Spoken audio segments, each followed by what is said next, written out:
When I noticed how he carefully watched me as I bent down to pick up the garden hose, I pretended not to see it. But I felt it. That gaze, not hungry or lewd, but curious, intense. It came from the man who used to be just a shadow in the background, someone I never really considered. The husband of my husband's best friend. That day he offered to fix our broken gate along with two others, our neighbor and an old friend from my husband's work. Just a little weekend help, my husband said. 3 men, all busy hammering, checking bolts, replacing panels. But only one made me feel seen in a way I hadn't felt in decades. I wasn't wearing anything special, just a loose shirt and old jeans, but I noticed myself adjusting the sleeves, brushing my hair behind my ears when he was near.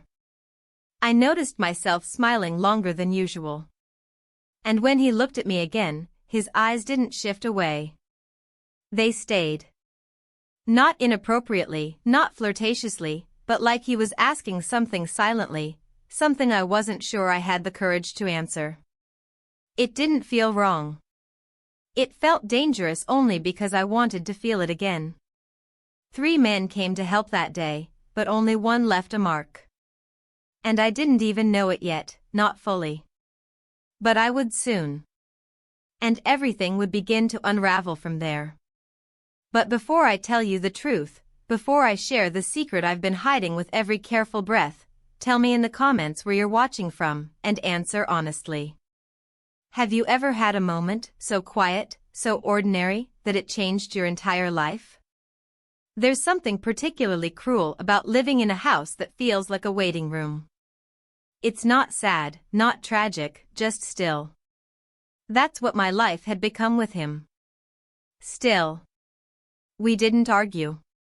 We didn't fight. We just existed.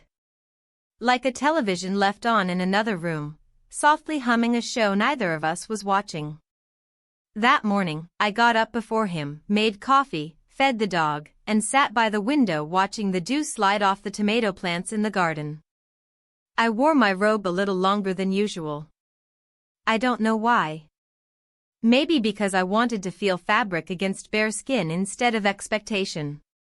My husband came down the stairs exactly at 7:13, kissed the top of my head absent-mindedly, and reached for the orange juice. They'll be here by 10, he said, meaning the men who were coming to help fix things around the house. It had become a small tradition, an unspoken help-each-other-out day between men who were too proud to hire someone but too old to climb ladders alone. I nodded. I'll bake something, I said, because that was my role.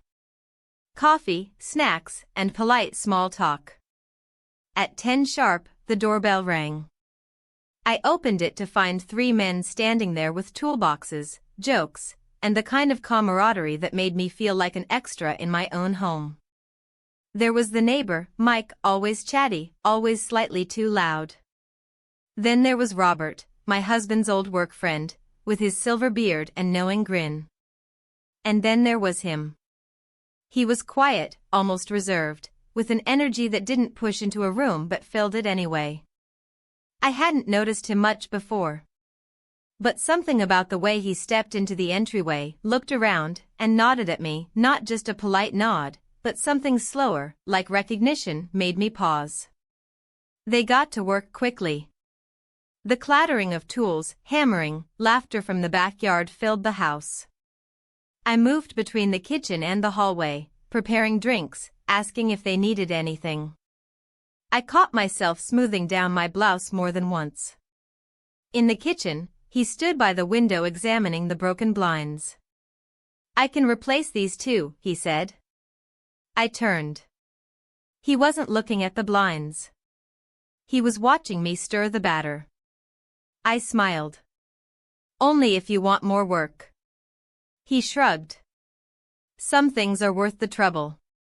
There was nothing suggestive in his tone. And maybe that's why my breath caught. Later, while passing around lemon bars, I handed him a plate, and our fingers brushed. Just lightly. But my skin felt it like a burn. He looked up at me, and for a split second, I saw something in his eyes, something like memory, or longing, or maybe just the echo of his own unspoken hunger. That night, after everyone left and my husband went to bed early, exhausted and satisfied by the day's accomplishments, I sat in the kitchen, lights dimmed, staring at my phone. I hadn't saved his number, and he hadn't asked for mine. There were no messages, no signs. But the silence between us that afternoon had said more than any text ever could. I thought about the way he lingered after the others packed up. How he had asked me, just before stepping outside, "You ever go back to that lake house of yours?" I had blinked. Not in years. "You should," he said. "Places like that don't forget you." Then he left. No smile, no farewell. Just that sentence. It stayed with me like a splinter. The next morning, I woke up before my husband again. I slipped into the same robe. The same window. The same cup of coffee. But something was different. Me. It wasn't love. It wasn't even temptation yet. It was possibility. That terrifying, magnetic feeling that maybe, just maybe, someone saw you. Really saw you. And once you're seen, it becomes impossible to go back to being invisible. There were no sins yet. No confessions. Just glances. Just pauses. Just one ordinary Saturday that didn't feel ordinary anymore. But I knew it. The moment had begun. And something inside me had opened its eyes.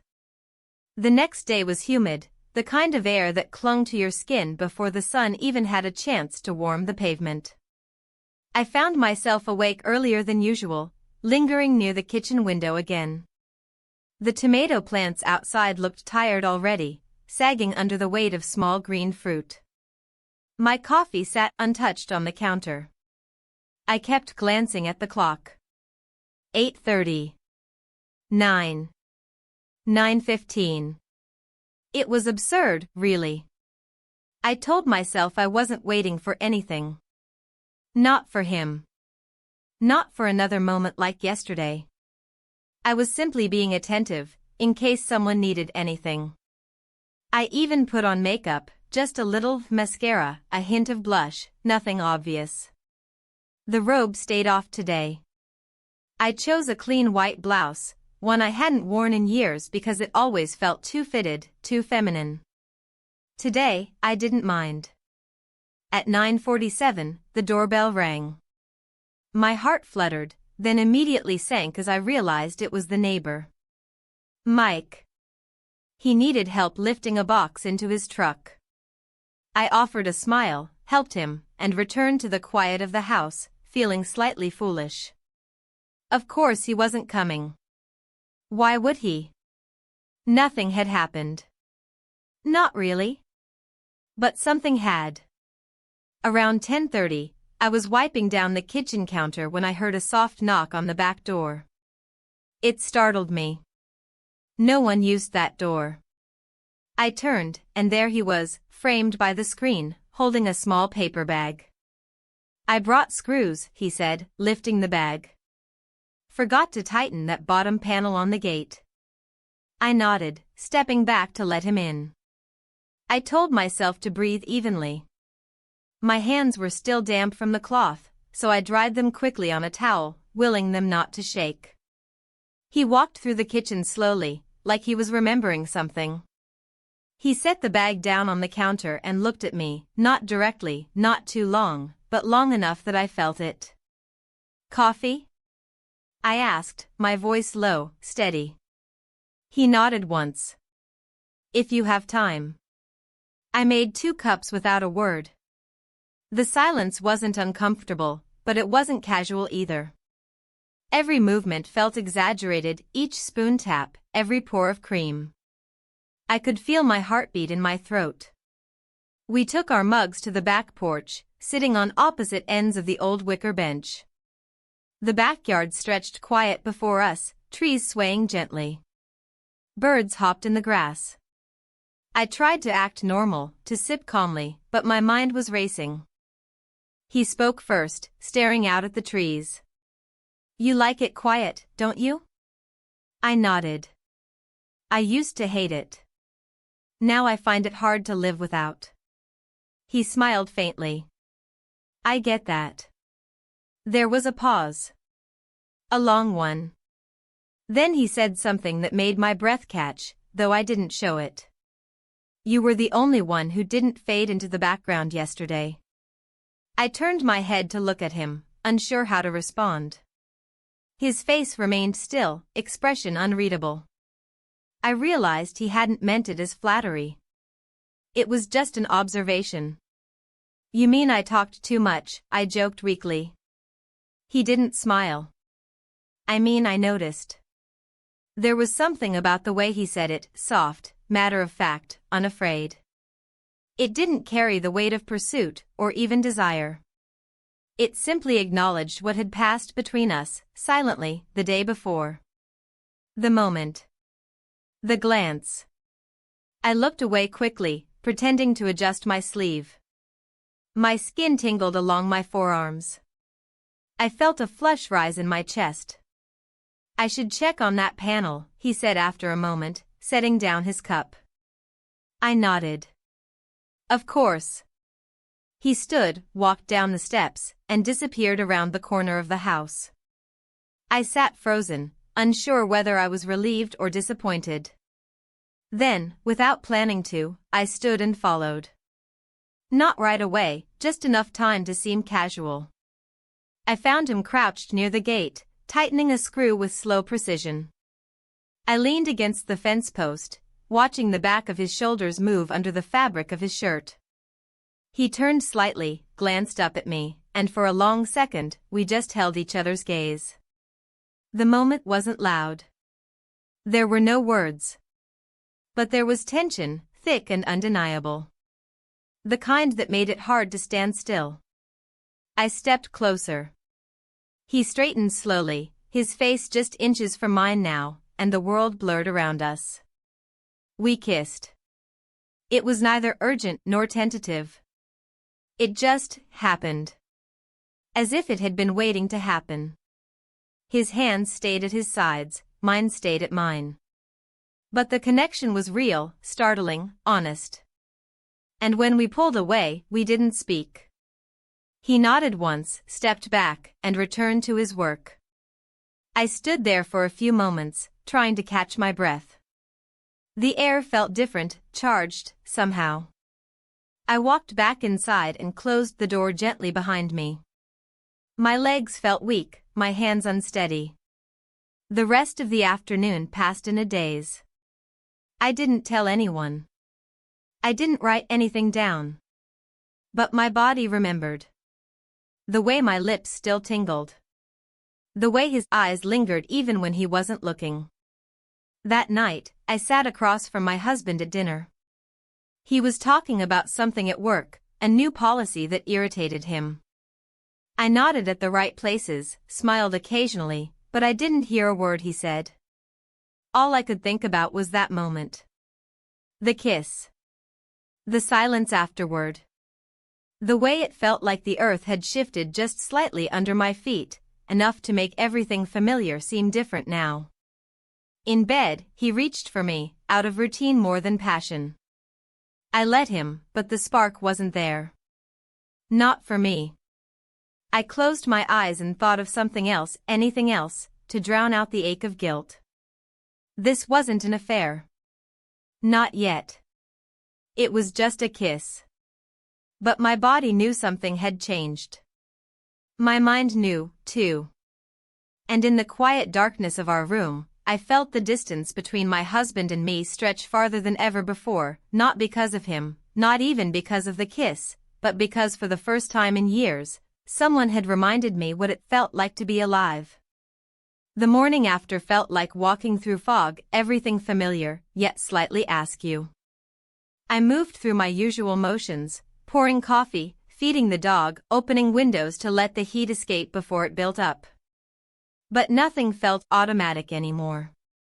My body remembered the kiss like a splinter under the skin, small, sharp, impossible to ignore. My husband came down the stairs with a hum, reaching for the cereal. He smiled at me. I smiled back.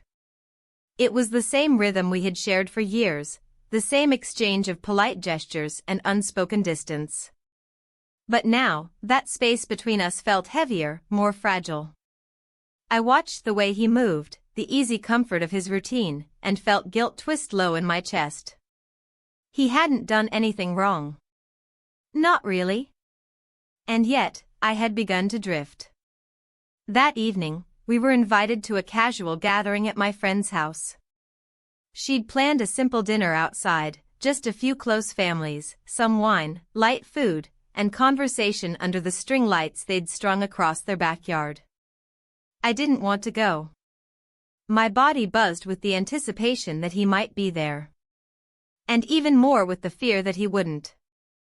Either way, I didn't feel ready to face anything. But refusing would have raised questions, and I didn't have the strength to make excuses. So I dressed carefully, something understated but flattering. A linen dress I hadn't worn since last summer, soft and cool against my skin. I added a necklace at the last second, catching my reflection in the mirror. I didn't recognize the expression on my face. It wasn't regret, not exactly. It was something more dangerous, anticipation. We arrived as the sun was beginning to dip. Laughter carried through the air, the clinking of glass, the distant sizzle of something on the grill. People were already mingling, greeting one another with warm smiles and light hugs. And then I saw him, standing at the far end of the yard, talking with my friend's husband. Our eyes met for only a second. Just enough. I felt the contact in my spine. My husband wandered off toward the grill with a few of the men. I stayed near the garden, accepting a glass of wine and forcing my mouth into conversation with two other women. I answered questions. I nodded. I smiled. But none of it reached beneath the surface. He moved toward the cooler eventually, passing by where I stood. He didn't stop, didn't say a word. But as he reached for a bottle of water, his hand brushed mine, barely, accidentally, but deliberately enough that I knew it was no accident. Every nerve in my body lit up. I stepped away before anyone could notice the change in my posture. Later, while the group sat around a long wooden table under soft lights, I took a seat between my husband and a neighbor. He sat 2 places down from me. Close enough to hear his voice when he spoke. Far enough that we could pretend not to notice each other. We played the roles well. I passed the bread. He offered the butter. Nothing that would draw attention. But the silence between us was louder than the conversation around us. At one point, someone made a joke about aging couples and sparkless marriages. People laughed. My husband chuckled too, nudging me playfully. I laughed on cue.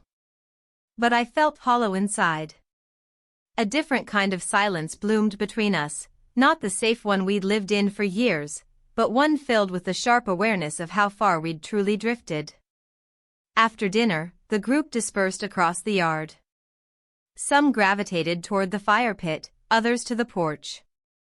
I found myself standing alone near the flower beds, breathing in the scent of lavender and damp earth. He appeared beside me, his presence quiet but solid.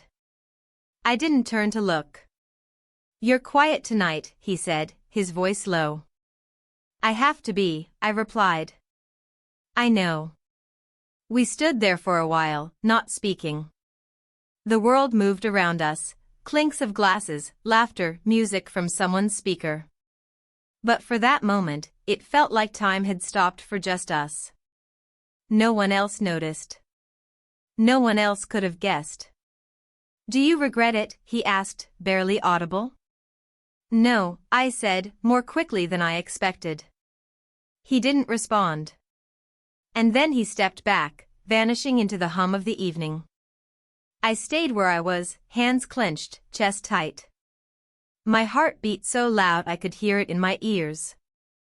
When it was finally time to go, my husband wrapped his arm loosely around my waist as we said our goodbyes. I nodded, smiled, laughed at one last joke someone made. I hugged my friend, thanked her for the evening. And I didn't look at him again. The drive home was uneventful. My husband talked about the food, the grill, the stories shared. I nodded at the right moments, offering small comments. But my mind was elsewhere. Still rooted in that lavender-scented silence. That night, I stood in front of the bathroom mirror brushing my hair. The woman staring back at me looked older than I remembered, but more awake. More present. I traced the outline of my collarbone with my fingertips and thought about everything I wasn't saying. My husband fell asleep quickly beside me, as he always did. His breathing steady, slow. The room dimmed, but my eyes remained open. In the darkness, I felt the ache return. Not the ache of desire, but of recognition. Of being seen for the first time in so long. I tried to remind myself that this wasn't sustainable, that nothing real could come from it. That I was married.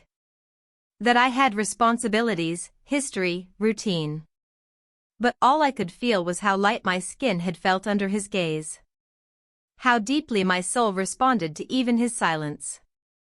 I closed my eyes and exhaled slowly, burying it all under the weight of sleep. But I knew this wasn't over. It had barely begun. The days that followed moved with a kind of quiet dissonance. My routine was unchanged, yet I felt entirely out of step with it. It was as if my body kept moving out of habit while my mind had slipped somewhere else, somewhere it couldn't fully return from. The smallest things took on weight, the sound of the coffee brewing, the way the light hit the kitchen floor, the faint scent of rain on the patio tiles. All of it felt heightened, as though my senses had been rewired. My husband, ever consistent, remained oblivious. He continued with his familiar patterns, work, the evening news, casual talk of weekend chores. If he noticed a shift in me, he didn't speak of it. And maybe that silence, that lack of attention, was the reason why part of me kept drifting further. I tried to fight it, truly. I told myself I needed to anchor back to the life I'd chosen, the man I'd built decades beside. I cleaned the house more thoroughly than necessary. I called my sister and talked about trivial things, a new recipe, an old friend's birthday. I sat beside my husband on the couch at night and nodded at his commentary on sports or politics. But none of it took root. My mind kept returning to that porch. That look. That silence between us that said more than words ever could. The moment that unraveled me again wasn't grand. It came as softly as the last. It was a Wednesday. I remember that because I'd written it on the kitchen calendar with a red marker, gutters, rescheduled.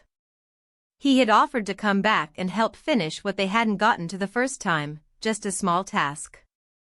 I almost canceled. I told myself I should. But when the day arrived, I didn't. I put on a cardigan even though it was warm. I told myself it was just a neighbor doing a favor. But I also checked my reflection before I opened the door. When he arrived, he smiled slightly, and I stepped aside to let him in. He didn't say much at first. He walked around the side of the house with his toolbox, and I stood near the porch with a broom I wasn't really using. The air was quiet between us, filled only by the occasional sound of a wrench or ladder being moved. Eventually, he came back around, wiping his hands on a rag. "All done," he said, his voice even. I nodded, unsure how to reply. "Thanks," I said. Again. He didn't leave right away. He leaned against the railing, eyes scanning the yard. "This place always feels calm," he said after a pause. "Sometimes too calm," I replied, surprised by the honesty in my own voice. We stood there again in that same stillness, not facing each other but somehow deeply connected. Then, he asked, "Do you ever miss things you haven't had yet?" The question hit something raw. I didn't answer. I couldn't. My throat closed, and my hands tightened around the broom handle. "I should go," he said quietly. I didn't stop him. I watched him walk to the gate, his steps measured, and disappear beyond the fence. Later that afternoon, I found myself staring at the corner of the living room, the spot where the sunlight had gathered on the floorboards. I hadn't realized how long I'd been sitting there until the shadows shifted. The next day, my husband told me we'd been invited to another gathering, this time just a casual lunch with our mutual friends. He was excited about it, said it would be good to get out a bit. I smiled, said it sounded nice. But inside, I felt the slow churn of dread. Not because of what would happen, but because of what wouldn't. Because I knew I would see him again. And I knew I wasn't strong enough not to want that. The gathering was held in the backyard of another couple from our circle. There were folding chairs, coolers, someone playing old jazz through a small speaker. The smell of grilled food drifted through the air. Everyone was relaxed, loose in the way people become when the weather is warm and the wine flows freely. He arrived late. I had just taken a seat under the pergola, a plate of salad balanced on my knee. He walked in quietly, offered hellos, and drifted to the outer edge of the group. But eventually, we made eye contact. Brief. Electric. We were careful not to let it linger. But it didn't matter. The recognition was there. Later, as people chatted and wandered, I found myself at the edge of the garden, pretending to examine the tomato plants. He stepped beside me without sound. "You always end up by the plants," he said. "It's quieter here," I replied. He nodded, and for a moment, we stood in a space that felt entirely separate from the rest of the world. "I've been thinking about the lake," he said. "The one we talked about." I remembered that moment, how casually he'd mentioned it. "I haven't been in years." "You should go," he said again. "It's the kind of place that stays with you." I didn't respond, but something in me shifted. Later, as we were leaving, he passed close by me. No words. Just the faint brush of his arm. My skin burned where it touched mine. That night, after my husband fell asleep, I stood barefoot in the hallway, looking out the window at the darkened street. The weight of everything unsaid hung in the air. I pressed my hand against the cool glass and closed my eyes. It wasn't just desire. It was something quieter, but more dangerous. The feeling of being known. And I didn't know how much longer I could keep pretending not to feel it. The day started with a soft drizzle, the kind that clung to windows and made the world feel smaller, quieter. I sat at the kitchen table long after my husband had left for work, staring at my untouched cup of tea. The house was still, the ticking of the wall clock louder than it should have been. Every sound seemed to echo, my breath, the shift of the chair, the creak of old wood. There was something about that kind of morning that pulled at the nerves, unraveled the seams of restraint. I told myself I needed to run errands. I made a list: groceries, dry cleaning, light bulbs. I dressed with precision, nothing dramatic, just a sweater and jeans, a touch of mascara, earrings I hadn't worn in a while. It wasn't for anyone in particular, I insisted. But the mirror caught my reflection with a question I wasn't ready to answer. As I walked through the aisles of the grocery store, everything felt mechanical, placing items in the basket, avoiding eye contact, counting seconds. I saw people I knew, nodded, smiled politely, moved on quickly. I kept checking my phone, though no messages came. I wasn't expecting one. But part of me had started to anticipate silence with more dread than noise. Back home, I unpacked slowly. The weight of apples, the softness of bread, the cold of the milk, it all felt exaggerated, surreal.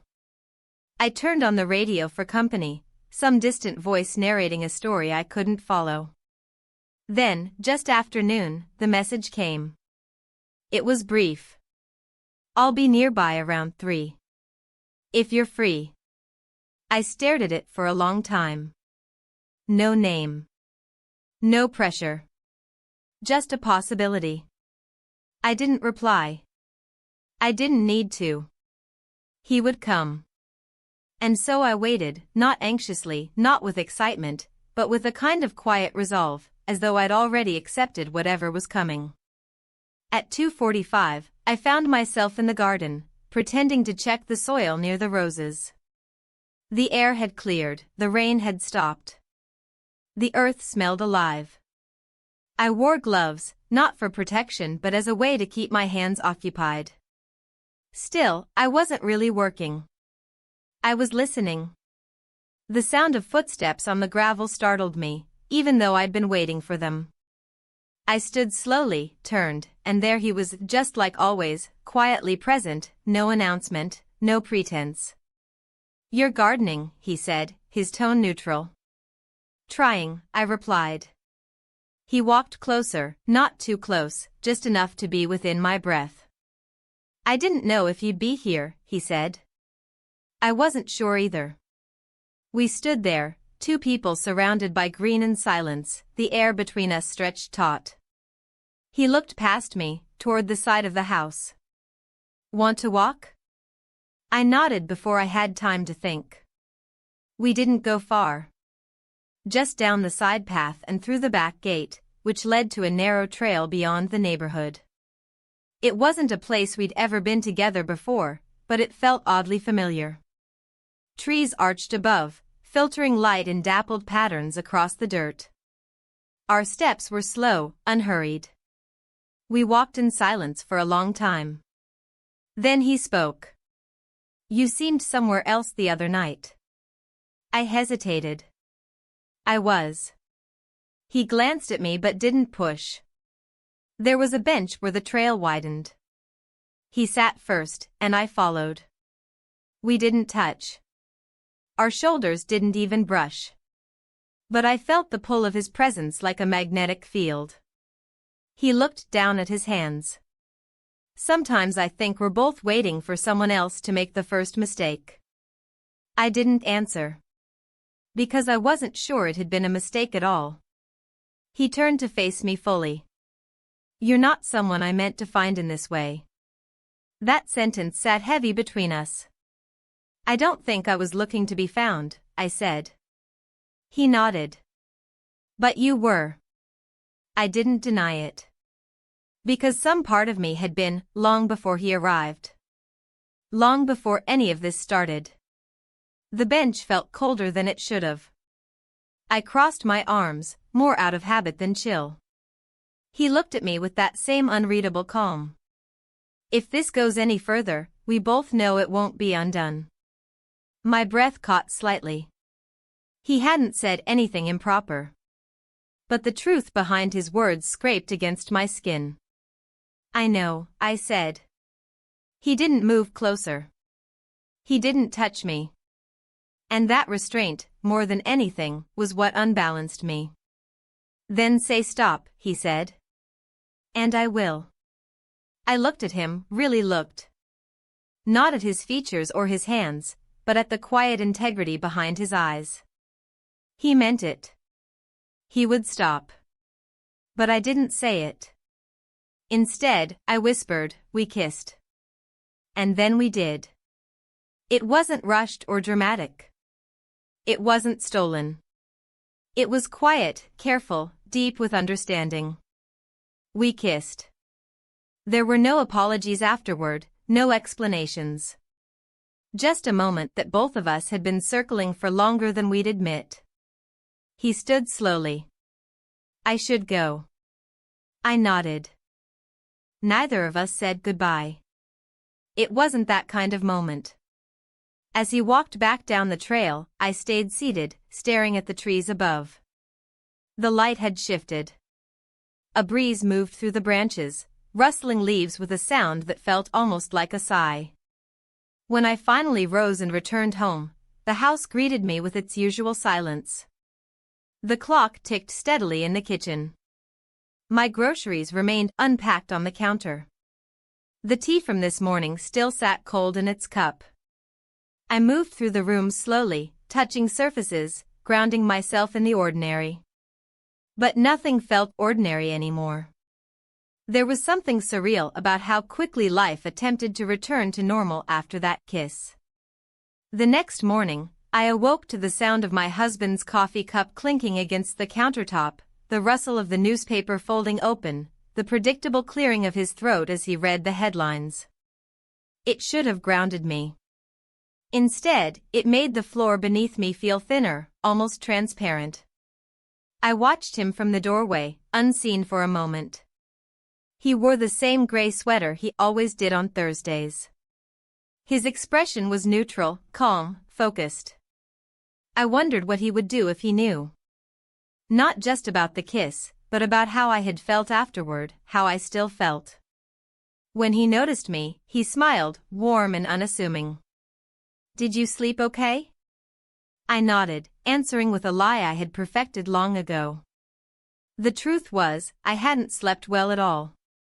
My thoughts churned through the night, images of the bench, the quiet woods, the soft press of his lips still vivid.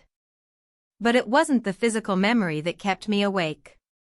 It was the clarity of it. The intentionality. The way it had felt like a choice, not a mistake, not an accident. I tried to distract myself by cleaning the house more thoroughly than it needed. I vacuumed corners no one ever looked at. I reorganized a drawer that hadn't been touched in months. I dusted every book on the shelf, one by one. Still, the feeling lingered. I couldn't scrub it away.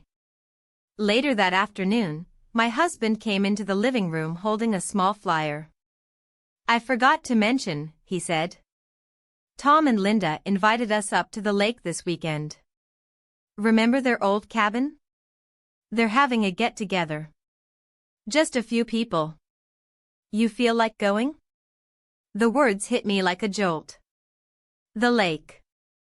That lake. I hesitated. "That's unexpected." He shrugged. "They say it's just a casual thing. No pressure. Might be nice to get away." I forced a small smile, trying not to show the storm rising inside me. "Sure," I said. "That could be nice." But inside, my mind reeled. It was the same lake he had mentioned to me weeks ago, in passing, during one of our quiet conversations. "You should go," he had said. "Places like that don't forget you." I hadn't understood what he meant at the time. Now I wondered if he had been planting the idea, or if life was just mocking me with strange coincidences. Either way, the thought of going there, with my husband, knowing that he might be there too, knowing what had already passed between us, it felt dangerous in a way I couldn't define. I spent the next day packing lightly.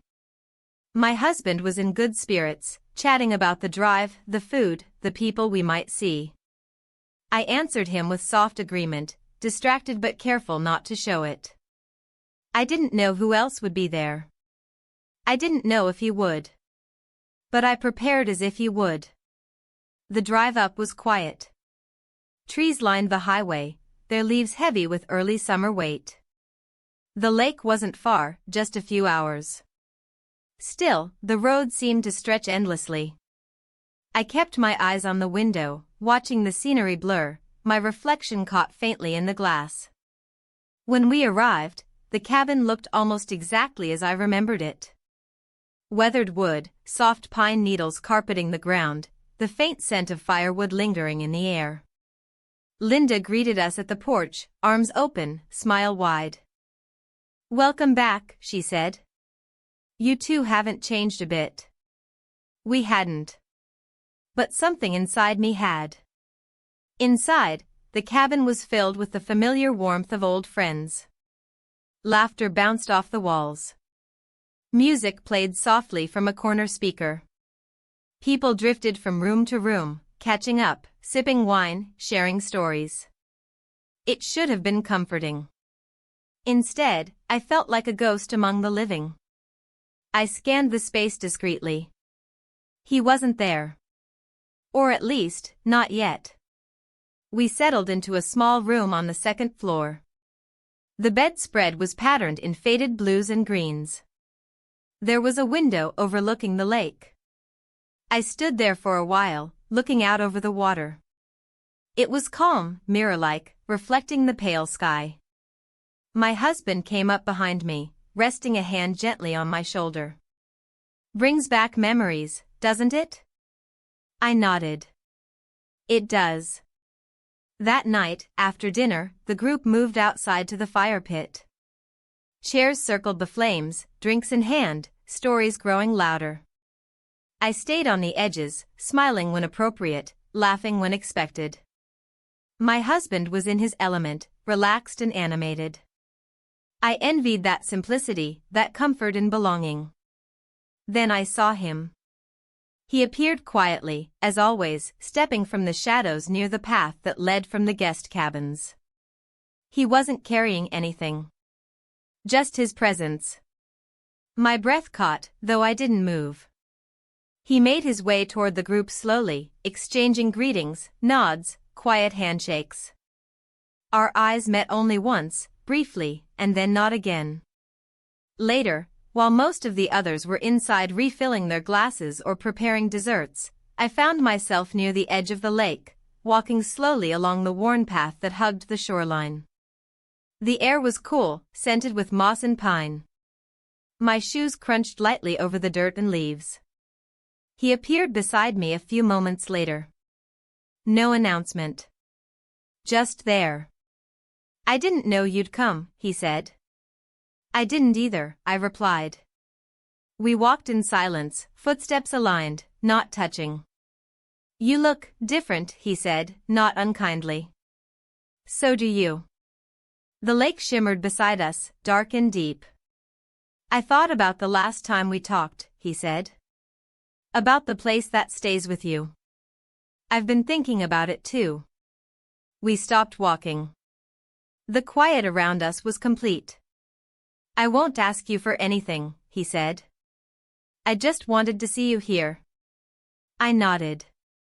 I wanted to say something, anything, but the words stayed lodged behind the tension in my chest. I should go, he said. I know. But neither of us moved right away. Then, finally, he turned and disappeared into the trees, footsteps fading. I stayed a little longer, watching the water, the sky, the moon beginning to rise in slow silver. When I returned to the cabin, the fire had died down, the laughter had softened, the night had grown heavy with the kind of sleep that only comes from exhaustion or contentment. But I felt neither. Only the ache of a choice that hadn't yet been made.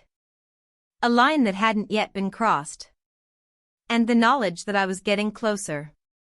The air the next morning felt like it had been washed clean overnight. The rain that came softly before dawn had passed, leaving behind a hush over the lake and trees that made everything seem untouched. From our bedroom window, the world looked like a painting, greens deeper, blues softer, the lake stretching like a mirror below the sky. I was already awake before my husband stirred.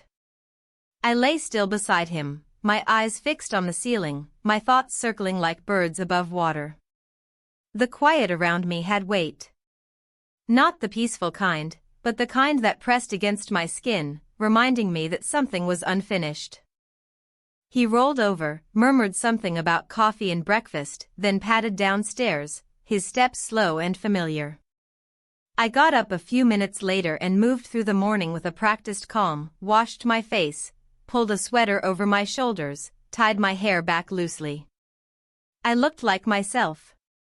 Or, at least, the version of me he knew. Outside, people were already gathering near the kitchen, the aroma of toast and brewed coffee curling through the air. I greeted everyone with soft smiles and light conversation. I took my mug to the edge of the deck and stared out at the water, pretending I wasn't scanning the tree line. My husband chatted with Tom about fishing plans. Linda asked if I wanted to join them for a walk later. I said yes, but only because saying no would have required a reason. Time passed slowly that day. The hours stretched across meals and light games, conversations that danced along the surface but never dipped beneath. I drifted through it all with the grace of someone who knew how to perform contentment. I laughed when I was supposed to, nodded at the right pauses, folded napkins carefully after lunch. But inside, something churned, quiet and insistent. It wasn't until late afternoon that I found myself alone. Everyone else had scattered, some off to nap, others to explore the nearby trail. I wandered toward the far side of the property where the trees thickened, following a narrow path I remembered from previous visits. It curved gently downward toward a small cove, hidden from the main house by trees and a slight hill. I hadn't planned to go there. My feet simply carried me. The air was cooler in the shade. I walked slowly, tracing my fingers along rough bark, pausing to pick up a small, curved twig shaped like a question mark. When I reached the edge of the cove, I stopped. He was there. He didn't look surprised to see me. He stood quietly near the water, hands in his pockets, eyes on the ripples moving gently across the lake's surface. We didn't speak right away. I stood beside him, both of us staring out into the endless blue, the silence between us full of meaning. He didn't reach for me. I didn't move closer. And yet something passed between us, a recognition, an invitation, a letting go of everything unsaid. He turned slightly toward me. His voice was low, steady. "There's a stillness here. Like the world slows down enough to hear itself." I nodded. "It's the only place I've ever felt like I could breathe without pretending." His eyes met mine. "Then stay." For a little while. I didn't answer. But I didn't leave. We sat on a fallen log by the water's edge. The breeze carried the scent of pine and damp earth. A bird called out from somewhere behind us. Everything else was still. We didn't talk much. Just the occasional observation, a shared glance, a long pause. The silence felt heavier than words, weighted with restraint, with memory, with the inevitability of what had brought us here. He reached into his pocket, pulled out a small piece of folded paper, and held it out to me. "I was going to give this to you the night of the dinner," he said. "But I wasn't sure you'd want it." I unfolded it slowly. It wasn't a letter. Just a note. 2 sentences. I didn't expect this. But I'm not pretending it didn't happen. I read it twice. Then folded it again and held it tightly in my hand. "I'm not pretending either," I said. The sun began to dip lower. The lake shimmered, golden and quiet. We didn't move. Time slowed even more.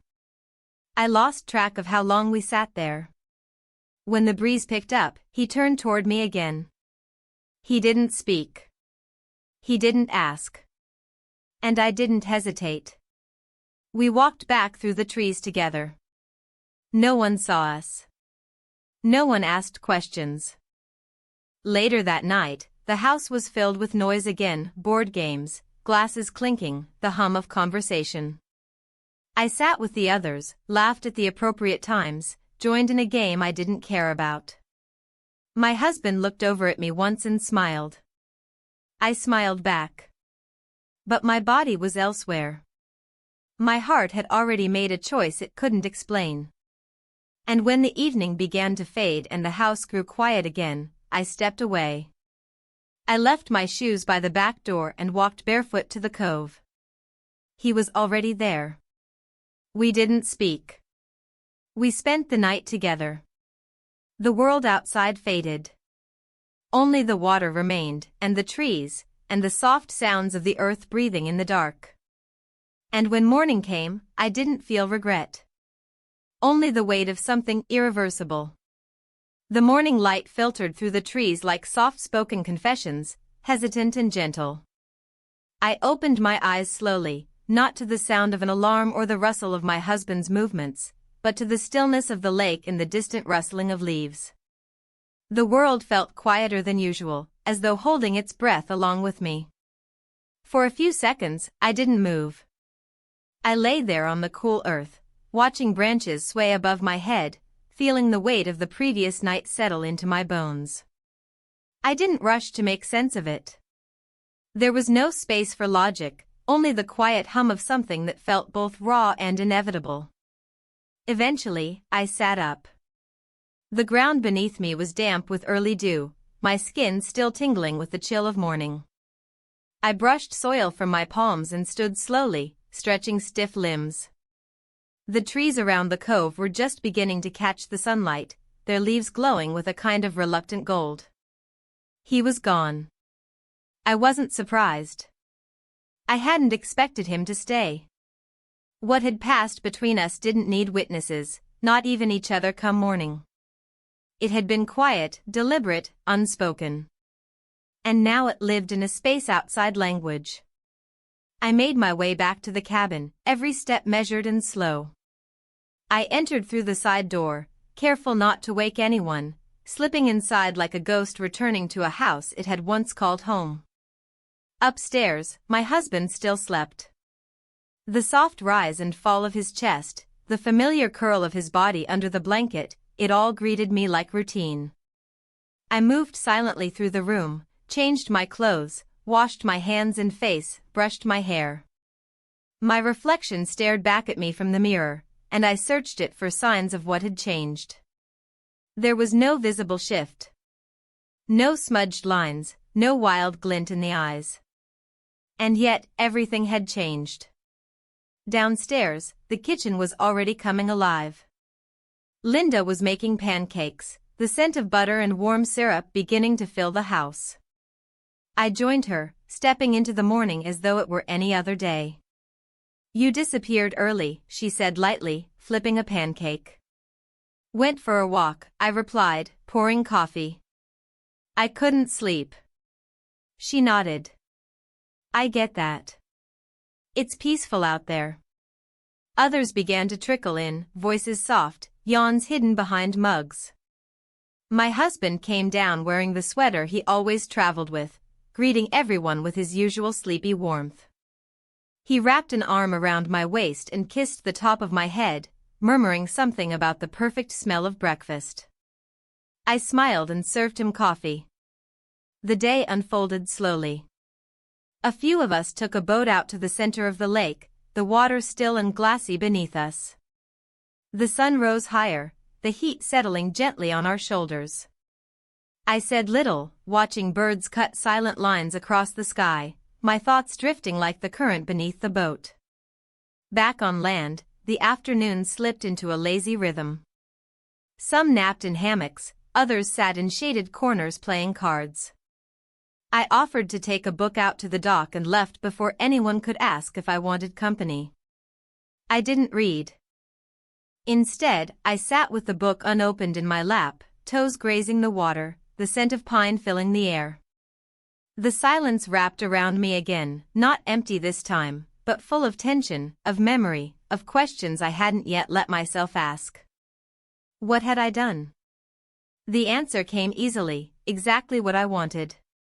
For the first time in years, I had acted not out of expectation, duty, or pattern, but from the quiet ache of my own desire. Not for a person, necessarily, but for presence. For recognition. For the experience of being entirely and undeniably alive. And yet, that knowledge came with weight. Not regret, at least not yet, but consequence. I thought of my husband's hands, the way they moved when he made coffee, the softness of his voice when he spoke to the dog. The way he still reached for my hand on long drives. I loved him. But love was no longer the only question. That evening, after dinner and conversation, after another round of drinks and a few more stories, I stood alone near the lake again. He wasn't there this time. I didn't expect him to be. What had passed between us didn't need repetition to make it real. Instead, I watched the moon rise over the trees, its reflection trembling slightly on the surface of the water. I felt its cool light on my face and let the silence grow between me and everything I had once known. When I returned to the cabin, the house had quieted.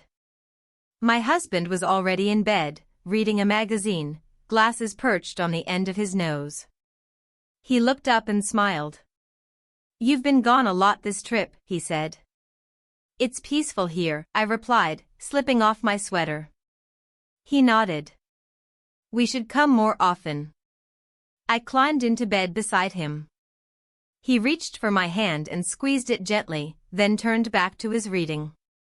I lay there, listening to the turning of pages, the occasional shift of the blanket, the sound of his breathing. I closed my eyes, and for the first time, I didn't feel like I had to explain myself to the silence. It already knew. It had always known. The night passed slowly, and by morning, the first signs of departure had begun: suitcases near doors, breakfast dishes stacked and rinsed, car trunks opening and closing. The goodbyes were warm but unhurried.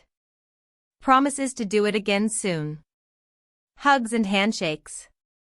Familiar endings. We drove home with the windows cracked open, the wind pulling strands of my hair loose from their clip. My husband hummed along to the radio. I watched the trees blur past and thought about how nothing on the outside had changed. But inside, something had shifted. And I couldn't unfeel it. The return home was marked by the kind of stillness that only comes after long stretches of motion. Our bags lay by the door untouched, the mail in a pile on the hallway table. The dog barked when we walked in, tail wagging, oblivious to everything that had changed during the time we were away. My husband greeted him cheerfully, kneeling down to scratch behind his ears while I stood in the doorway, unsure what to do with myself. The house smelled like itself again, faint traces of old wood, the laundry detergent we always used, the lavender sachet I kept in the hallway closet. It should have been comforting, grounding. But it wasn't. Everything felt slightly out of place, as though the walls had shifted in our absence. He suggested we unpack first, then order dinner. I agreed. I always did. Upstairs, I unpacked slowly, refolding clothes I had barely worn, setting shoes back in their usual spot, placing the toiletry bag in the cabinet like a reflex. My husband moved beside me, chatting about the drive home, a billboard he saw, a memory of the lake from years ago. I responded where necessary, smiling when he looked at me. But my thoughts were elsewhere. I kept seeing the lake. Not just the water, but the quiet, the air, the way it had wrapped around my body like a question I still didn't have the answer to.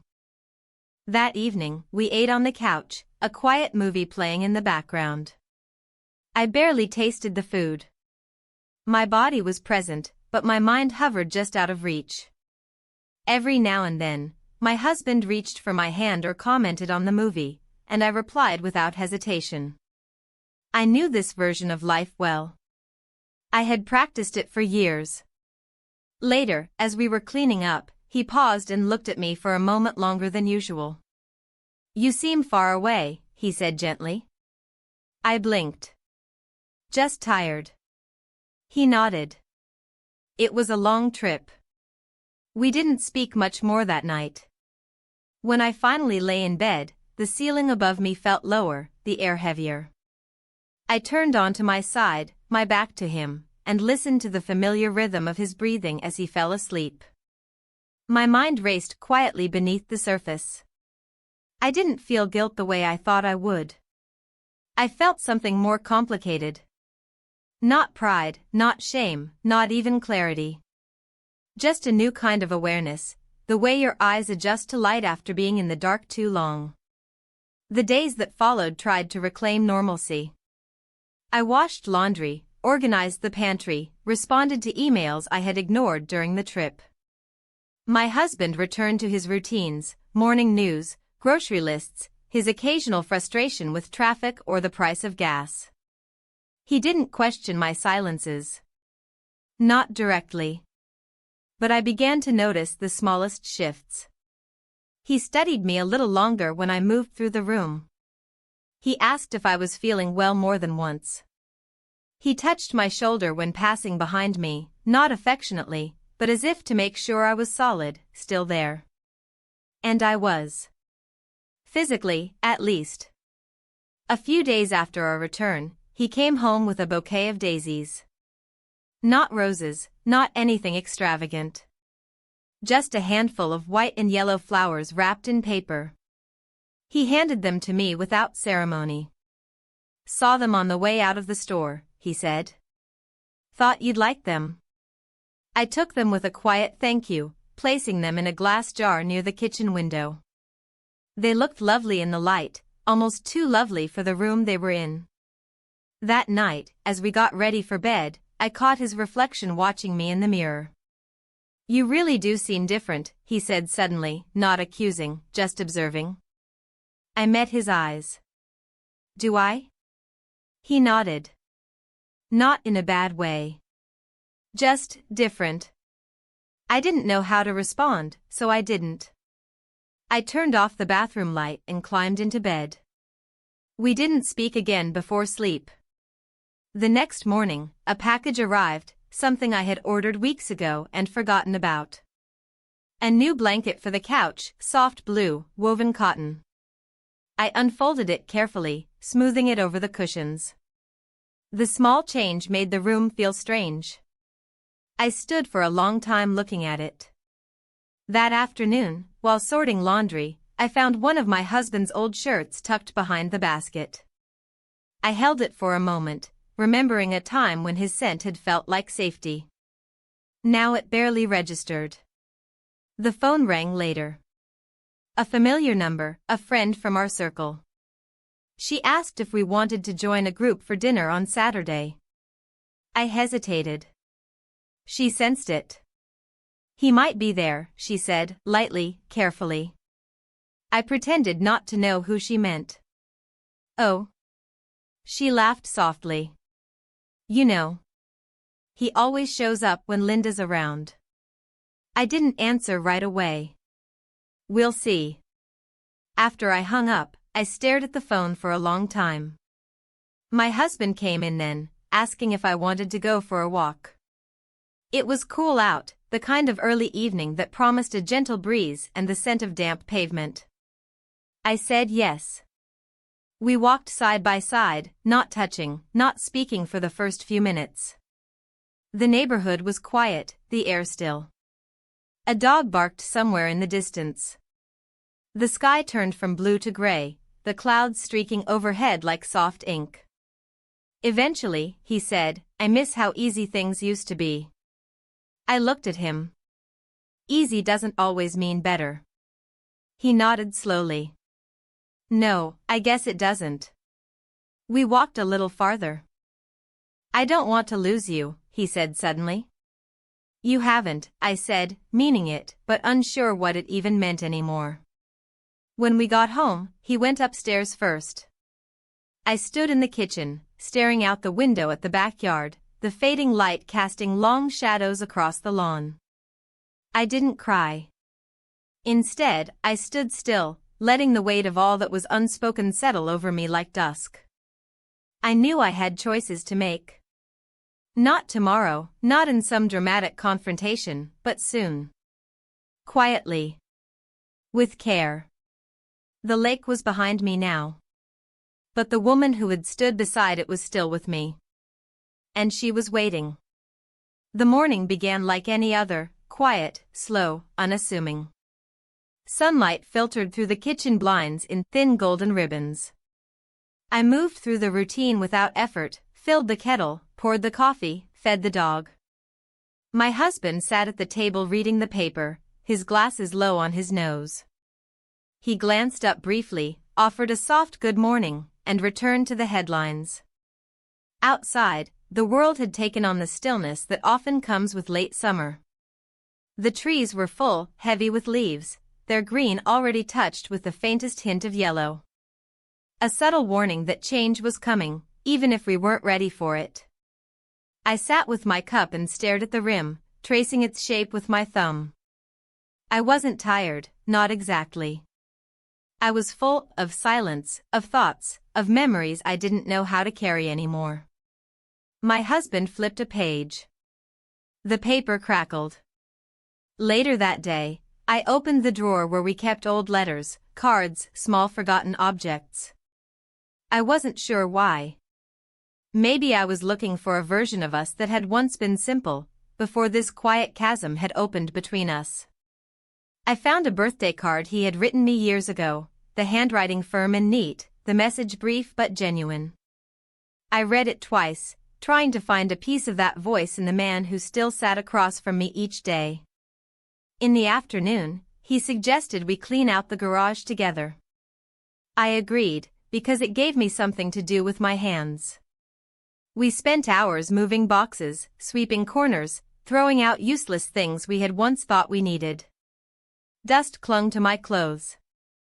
Spider webs laced the high corners. At one point, while pulling down an old crate, he found a box labeled Lake House. He paused, looking at it longer than necessary. "Do you want to keep this?" he asked. I walked over, peering inside. Old towels, worn beach sandals, a faded photograph of us from 10 summers ago. My hair was shorter then. He looked younger, lighter. We were both smiling, not just with our mouths, but with our entire bodies. I touched the corner of the photo and nodded. "Let's keep it." He set it aside. That evening, I went for a walk alone. The sky had turned a soft peach, the edges of clouds tinged in pink and gold. I wandered through the neighborhood without purpose, just letting my feet find direction. Children played on sidewalks, someone mowed a lawn in the distance, a woman pulled weeds from her flower bed. Life, undisturbed. I walked until the sun had nearly disappeared. When I returned, the house was quiet. My husband was upstairs reading, the television off. I moved through the rooms slowly, noticing the way the shadows stretched across the floors, how the walls held the scent of lemon cleaner and old wood. I sat at the kitchen table and opened my phone. No messages. No calls. Just the soft glow of the screen waiting for something I wasn't sure I would allow. Then, just as I was about to set it down, a new message appeared. A name. A simple line, asterisk if you ever want to see the lake again, I'll be there next Sunday. No expectations. Asterisk. I stared at it. Not in shock. Not in guilt. Just stillness. There was no need to reply. I sat with that message for a long time. That night, I lay in bed awake while my husband slept beside me. The sheets rustled each time he shifted. I stared at the ceiling, the shadows across it reminding me of branches swaying in windless trees. I thought about all the versions of myself I had worn like coats, some outgrown, some still clinging to the shape of who I had been. I thought about that woman by the lake, her bare feet on the moss, her eyes lifted toward the sky. The silence around her hadn't frightened her. It had welcomed her. She had made a choice there, one she hadn't undone. And now, here I was, suspended between what had been and what could be. The next morning, I stood at the window with my coffee, watching as the breeze stirred the leaves. The dog snored softly at my feet. My husband walked in, placed his cup beside mine, and leaned against the counter. "You've been somewhere else lately," he said without looking at me. I didn't deny it. He nodded once. "Are you coming back?" The question settled between us like dust. "I don't know," I said honestly. He didn't speak again. Just sipped his coffee. Later that day, while folding laundry, I found a pair of my earrings tangled at the bottom of the basket. I hadn't worn them in months. I untangled them carefully, placed them in the small dish on my dresser, and stood there for a long time staring at them. Simple, silver, almost forgotten. That Sunday, I didn't go to the lake. But I thought about it. All day. I imagined the drive, the trees, the soft winding road. I imagined the air near the cove, the hush of water, the light moving between branches. I imagined him there, not waiting, but present. And I thought about who I would have to become to step into that space again. Instead, I took a notebook from the drawer, sat in the garden, and began to write, not a letter, not a confession, just fragments. Pieces of a life I had hidden too well. By evening, the sky grew heavy again. Rain threatened, but never came. I sat on the porch long after the lights inside were turned off, wrapped in a blanket, my bare feet pulled up beneath me. I didn't need a storm to know that everything had changed. I already knew. And though no one could see it from the outside, something within me had quietly closed, and something else had finally begun.